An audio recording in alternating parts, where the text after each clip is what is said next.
사람들이 왜 만나고 서로의 일에 개입을 하고 또 이러한 일들을 하는지 말이죠. 중심은 결국에는 자기입니다. 모든 사람들이 자기 자신을 위해서 만나고 또 일들을 해 나간다는 것이죠. 하나님을 생각하고 또 하나님의 나라를 위한 그러한 일들은 별로 없습니다.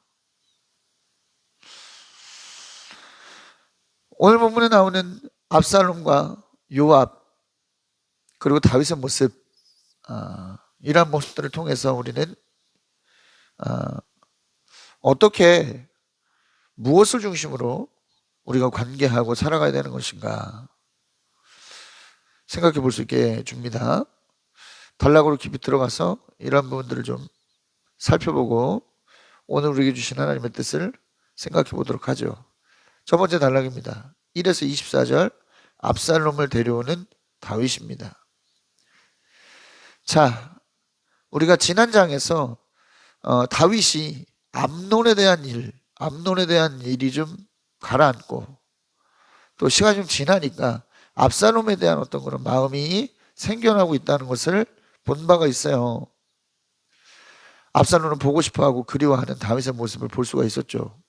자, 그러한 다윗의 마음을 요압이 눈치를 챕니다. 요압이 누굽니까? 다윗의 군대 장관이죠. 자, 이러한 다윗의 마음을 눈치채니까 드고아로 사람을 보내서 한 슬기로운 여인에게 청탁을 합니다. 뭐라고 청탁을 합니까? 상복을 입고 기름을 바르지 않고 이미 오랫동안 죽은 사람을 애도한 여인처럼 꾸미고 나서 다윗 왕에게 나아가서 자신이 말한 대로 호소하라, 이렇게 지시를 내려요. 목적은 뭡니까? 압살롬을 어떻게 하려고? 예루살렘으로 데리고 오려고 말이죠. 자, 그렇다면 요압은 왜 이렇게 압살롬과 다윗의 일에 개입하려고 하는가? 왕이 데려올 마음이 있는데 데려오지 못하고 있으니까 자신이 개입을 해가지고 이 부분들을 풀어야 되겠다라고 하는 어떤 충성심에서 나오는 행동일까요? 그렇지 않습니다. 요압은 철저히 자기의 유익을 위해서 이런 일들을 하고 있어요. 여러분 한번 생각해 보십시오. 압살롬에게 죽은 암논이 다윗의 몇째 아들이었죠? 큰아들이었습니다. 큰아들이라고 하는 것은 왕이 계승 서열에서 첫 번째를 차지하는 그런 존재이기도 하고, 왕이 갑작스럽게 부재가 생기면 바로 왕의 뒤를 이어서 나라를 통치하는 그런 자격이 있는 사람입니다. 자, 그러한 사람이 서열 3위이자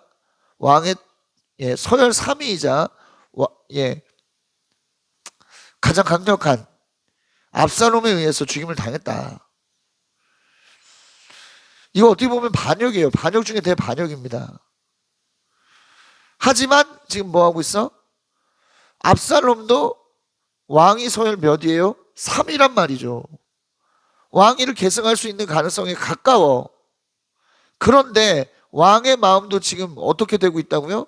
이 서열 3위이자 강력한 어떤 그런 성격을 갖고 있는 누구에게로 쏠리고 있다. 압살롬에게로 마음이 쏠리고 있다. 이렇다고 한다면 어떻게 할 필요가 있어요?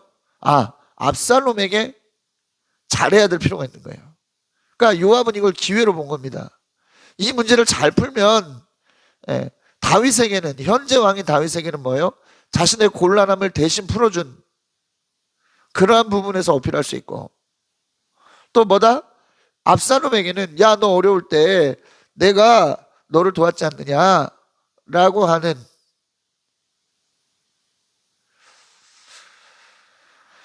그런 상황을 연출하고 싶었던 것이죠.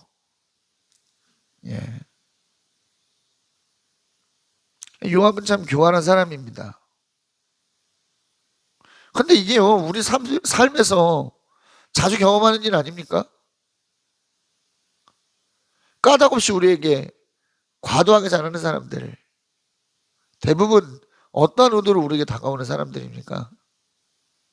좋은 의도 아니죠. 어떤 의도예요? 오직 자신들의 유익을 위해서 그렇게 하는 겁니다. 우리는 이것을 잘 분별해낼 수 있는 지혜가 필요한 것이죠. 자, 이러한 지혜를 좀 소유하시기를 주님의 이름으로 부탁을 드리겠습니다. 자, 그런데 여러분, 요압이 이 문제에 개입한 방법이 좀 독특합니다. 한 여인을 동원을 하죠. 그 여인은 요압이 시킨 대로 그대로 행합니다. 그래서 왕 앞에 나아가죠. 그래서 이야기를 해요. 어떤 이야기를 하느냐. 자신은 남편을 잃은 과부입니다. 두 아들이 있었는데 들에서 싸워서 하나가 다른 하나를 죽였습니다. 이 일로 온 집안 사람들이 아들을 죽이라고 하는데 남편의 이름이 자손의 이름이 없어지려고 한다. 이게 무슨 말이냐면 아들을 둘 다 한꺼번에 잃어버리면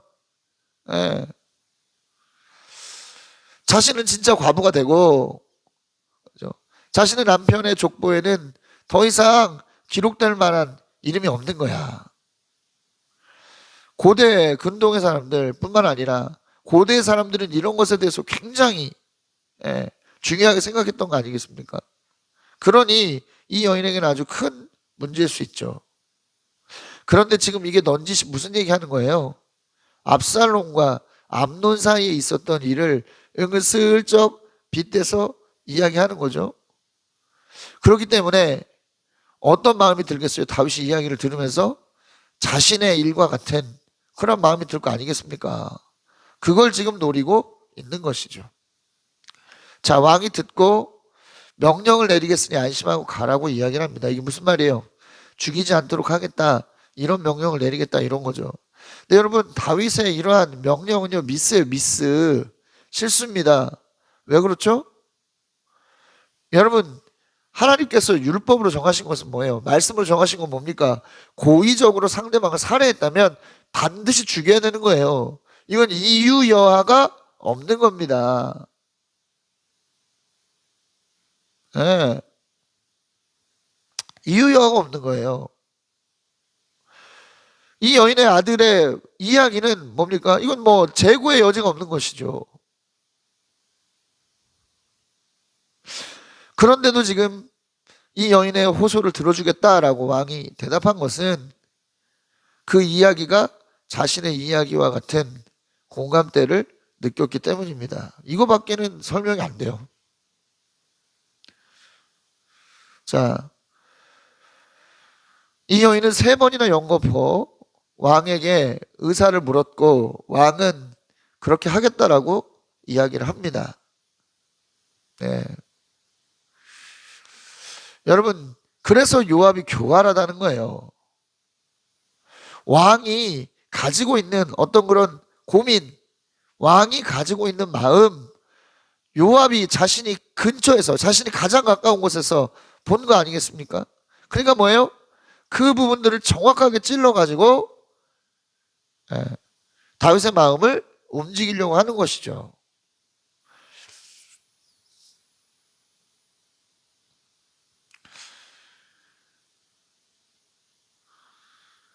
이 여인은 다시 말할 기회를 얻어서 다윗과 압살롬의 일을 말합니다. 왕이 자신에게 한 말과 실제 행동이 다르다는 거죠. 또 누구나 다 죽는데 하나님은 비록 내어 쫓긴 자라도 버림받는 자가 되게 하시진 않는다. 그러니까 이게 뭐예요? 이제 그만 압살롬 데려와라. 지금 이렇게 이야기를 하는 거죠. 그런데 이 여인의 말의 화법이 그래요. 다윗을 높이면서도 이러한 핵심 정확히 짚어서 말합니다. 확실히 좀 지혜로운 여인인 것 같아요. 자, 왕이 여인의 얘기를 듣고는 요압이 시킨 것인지를 물었습니다. 그리고 요압을 불러서 압살롬을 데려오라고 명령하고 있어요. 예. 다윗도 산전수전 다 겪은 사람 아닙니까? 이런 상황을 경험하고서는 요압의 의중을 눈치챈 거죠. 예. 그러니까 어떻게 알아? 그래, 데려와라. 네가 지금 나한테 잘 보이려고 이렇게 하는데, 그래, 알았다. 데려와라. 지금 이렇게 하고 있는 거예요. 여기까지만 본다면 다윗이 어떻게 된 겁니까? 간교한 요압의 꾀에 넘어간 것처럼 보이죠. 그러나 다윗은 특별한 사람이었어요. 왜냐? 그는 어떻게 하고 있습니까? 압살롬을 만나기를 거부하고 있는 것을 볼 수가 있죠. 왜요? 왕이 압살롬을 만나면 어떻게 되는 겁니까? 완전히 용서가 공개적으로 선언되는 것이기 때문에 그는 그런 것은 하지 않은 것이죠. 왜요? 압살롬이 한 행동이 너무나 큰 행동이잖아. 암논이 그냥 왕자가 아니라 왕이 계승서열 1위라니까? 이거는 보기에 따라서는 어떻게 보일 수 있는 거예요? 압살롬이 서열 3위니까 1번을 제끼고 자기가 1번 되려고 그랬구나. 이렇게 볼 수도 있는 문제예요. 이거 굉장히 큰 문제입니다.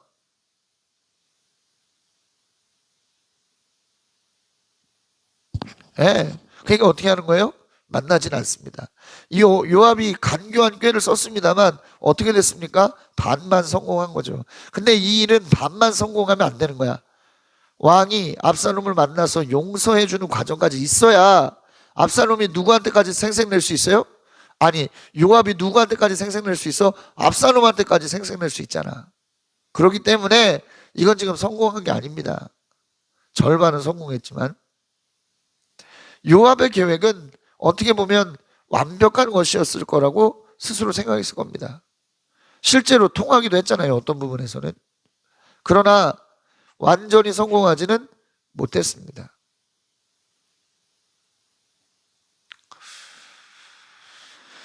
여러분, 관계라고 하는 것은 머리로 할 수 있는 것이 아니에요. 이것저것 따져가면서 머리로 할 수 있는 게 아닙니다. 관계는 마음으로 하는 것이죠. 관계는 마음으로 하는 겁니다.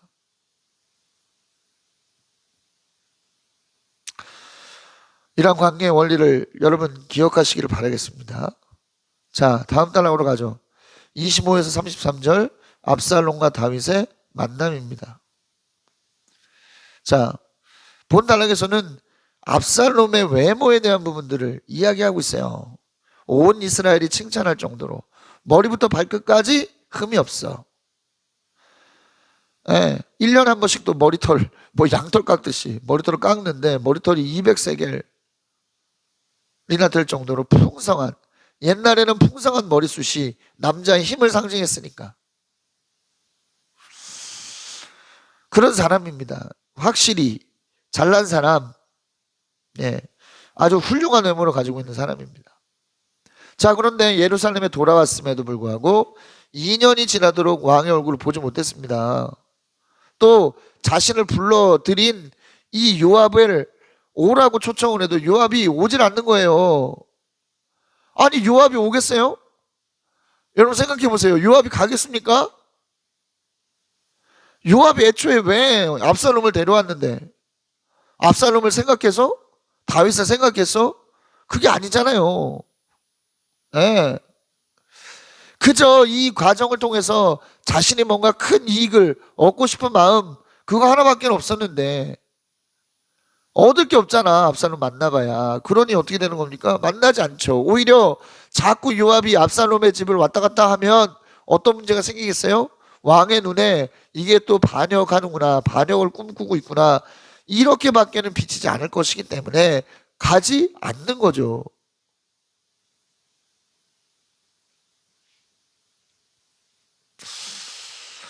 더 이 일에 개입하려고 하지 않는 겁니다.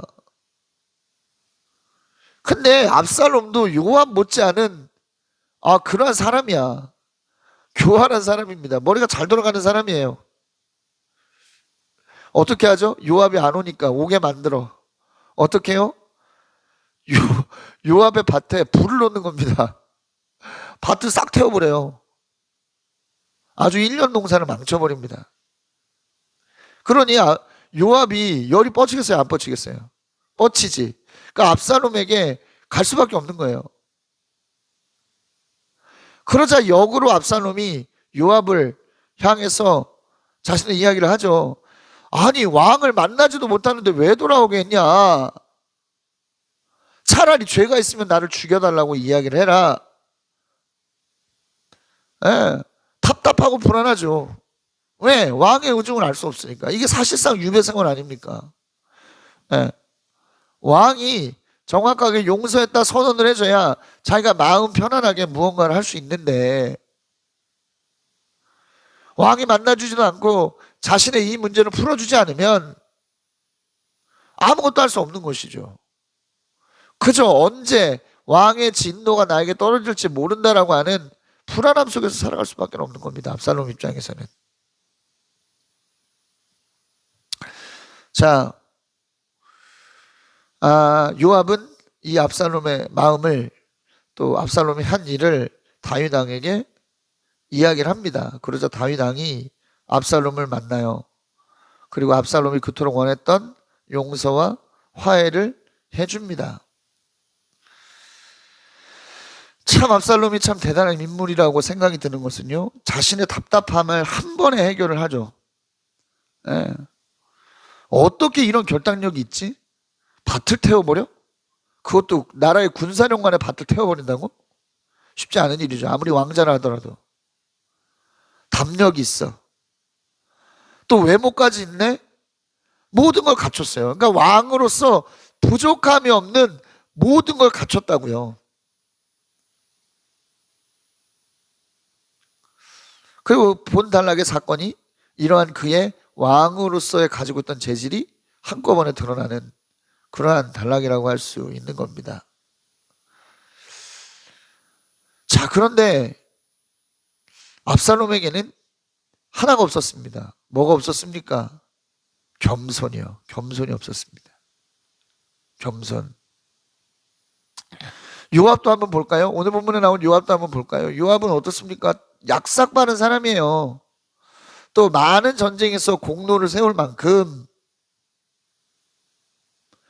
예, 아주 훌륭한 장군이기도 했습니다. 예, 그런데 그에게는 단점이 하나 있었죠. 어떤 단점? 오늘 본문에서 본 것처럼 그는 굉장히 기회주의적인 사람이었습니다. 자, 그런데 보십시오. 요압은 나중에 보니까 그의 기회주의적인 태도 때문에 죽었습니다. 솔로몬이 왕이